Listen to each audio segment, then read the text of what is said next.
Alrighty, so these two angles, notice here, together they make up 90 degrees, so that makes them complementary. Also, they share a side, so this angle A is here, B is here, they share a side, so they're also adjacent. So this has two answers, adjacent and complementary. Pause here, go into class kick, work one please. So this one you would have found it's just adjacent, they just share a side, there's the common side there. They don't add up to anything that we know of, right? We can't tell because they're on a straight line, they don't make a 90-degree angle, so they're just adjacent.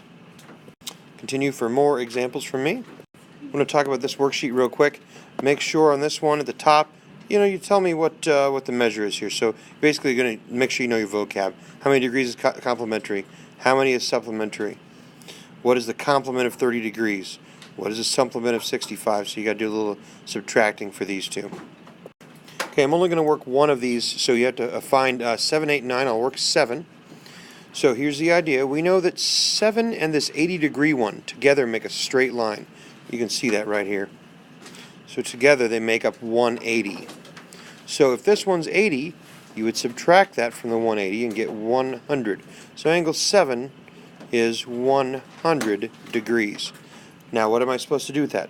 We go over here and we find that 100 has a value of h, right? So over here, 100 is a value of h.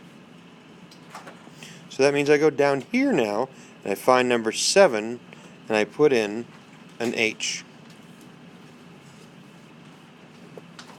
So pause, go to class kick. You're going to work 8 and 9 on your worksheet.